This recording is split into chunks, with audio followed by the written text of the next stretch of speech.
వస్తారా అమ్మా?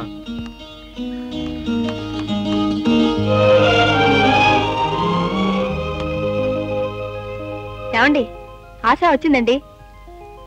ఆశా, మోహన్ గారు వాళ్ళ అమ్మగారు మన ఇంటికి ఎందుకు వచ్చారో రావలసిన అవసరం కల్పించిన నీకు ఈ పాటికి అర్థమయ్యే ఉంటుంది. ఆశ, ఎంతో మంది అందమైన ఆడపిల్లల్ని ఎడం కంటితో కూడా చూడని నా కొడుక్కి ఇప్పుడు నువ్వంటే ప్రాణం. ఇక నా సంగతి చూడచక్కని నీలాంటి అందమైన అమ్మాయి కోడలుగా వస్తుందంటే వద్దని అత్తగారుంటుందా? లుక్ మై డియర్ సెక్రటరీ, మీ అన్నయ్య గారితో అన్ని మాట్లాడాను. నీ అభిప్రాయం కూడా చెబితే.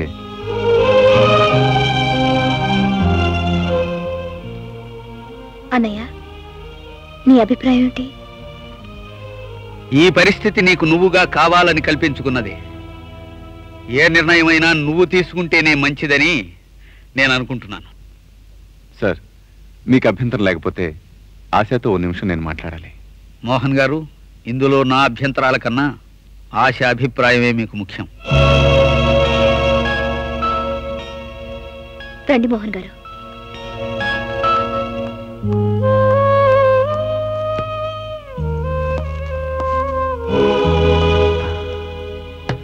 ఆశ, పెళ్లి అనేది జీవితంలో ప్రతి మనిషి అతి జాగ్రత్తగా తీసుకోవాల్సిన నిర్ణయం. ఈ క్షణంలో మనసు డబ్బు కమ్ముడిపోయి తప్పుదారిలో నడవకూడదు. నేను నీ బాధను తటపడాయించి నిజం చెప్పడానికి సంకోచించకు. నీ నిర్ణయం అటైనా నేను బాధపడను. నీ ఉద్యోగం ఎప్పటికీ నీదే.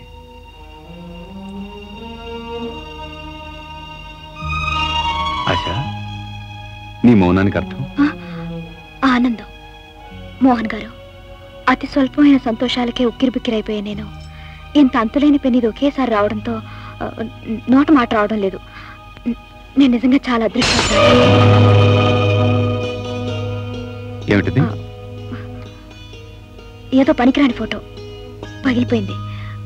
పర్వాలేదు, మీరు పదండి.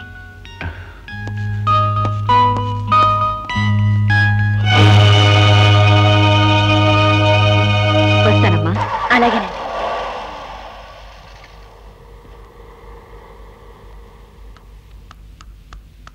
ఆశా, భారత్ నీకేం ద్రోహం చేశాడని అతన్ని ఇంతగా గాయపరుస్తున్నావు?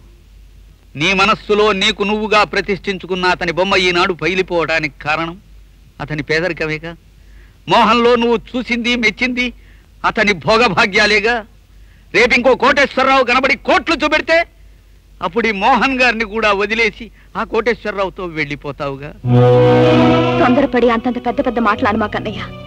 నేను నీ చెల్లెల్ని.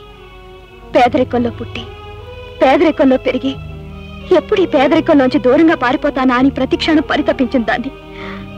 సుఖమైన జీవితం కోసం, డబ్బున్న భర్త కోసం ఆశపడే ఎంతో మంది మధ్య తరహా ఆడపిల్లల్లో నేను ఒకదాన్ని. భారత్కు ఉద్యోగం వస్తుందని, బాగా సంపాదిస్తాడని, నన్ను సుఖపెడతాడని ఎంతగానో ఆశించాను. కానీ తండ్రి మందుల కోసం దొంగతనం చేసి పోలీసులకు పట్టుబడ్డ మనిషిని, 17 సంవత్సరాలు అహర్నిశలో కష్టపడితే గానీ సంపాదించలేని ఎంఏ డిగ్రీని ఒక్క నిమిషంలో తండ్రి చేతిలో కాల్చిబూడి చేసిన మనిషిని ఎలా నమ్మి నన్ను 3 ముళ్ళు వేయించుకోమంటావు అన్నయ్య? అది భారత్ తప్పు కాదమ్మా. పేదరికం అతన్ని నిర్వీర్యుణ్ణి చేసింది.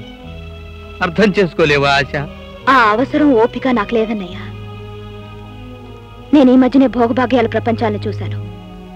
ఇప్పుడు ఆ ప్రపంచంలో ఒక మనిషిగా బ్రతికే బంగారం లాంటి అవకాశం నాకొచ్చింది. నీ మధ్యతరగతి సెంటిమెంట్స్ కోసమని ఈ అవకాశాన్ని జారువిడ్చుకోలేని నా బలహీనతని మన్నించన్నయ్య. నన్ను క్షమించు.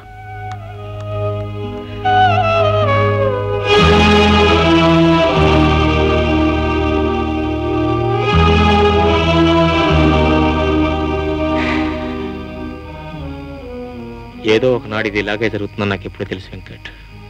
తెలిసి ఇంతకాలం నీ గుండెల్లో దాచుకుని ఎందుకు ఇలా కుమిలిపోయావు? నాతో ఒక్క మాట చెప్పుంటే పరిస్థితి ఇంత దూరం రానిచ్చేవాడిని కాదు కదా. ఈ మాటలన్నీ అప్రస్తుతం వెంకట్. అక్కడ శుభకార్యం జరగబోతుంది. చెల్లెలు నిస్తాదానికి ఒక్కగానే ఒక్క అన్నయ్య వెళ్ళలేదంటే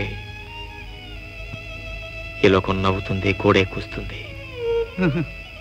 నేను వెళ్ళను భారత్, వెళ్ళలేను.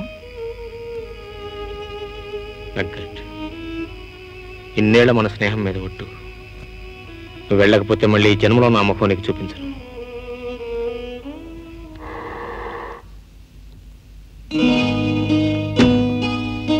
రామ్మా, రండి.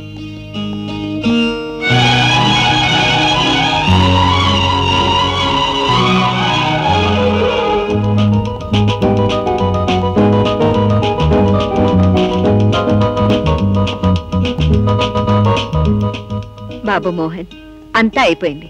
నువ్వు ఉంగరం తొడగడం ఒకటే మిగిలింది. ఇదిగో, ఇది ఆశా వెలికి పెట్టు.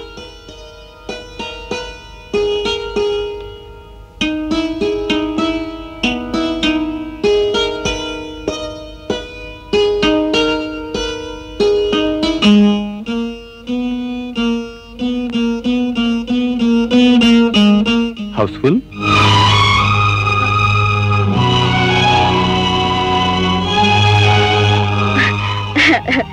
ఇది మామూలు ఉంగరమే, ఇప్పుడే తీసేస్తాను.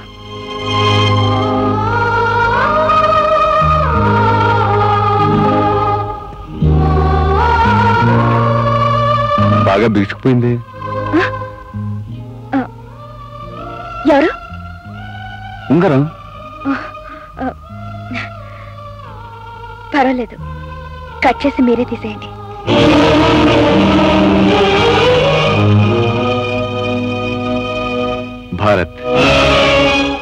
భారతదేశం కదా, ఎవరైనా పెట్టుకోవచ్చు. ఉండని. ఉంగరం తోడటమేగా, ఏ చేయి అయితేనే కుడి చేయటివు.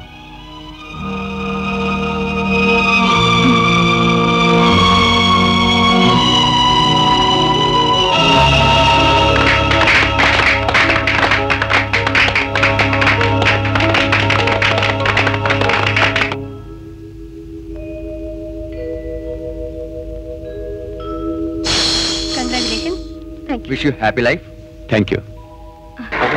Good luck. Thank you. Oh, I'm sorry. Thank you. మన మ్యారేజ్ రిసెప్షన్ కి ఎవరు ప్రోగ్రామ్ ఈ రోజు మా దూరదర్శన్ గానలహరి ప్రసార కార్యక్రమంలో ముందుగా ఒక భావగీతం.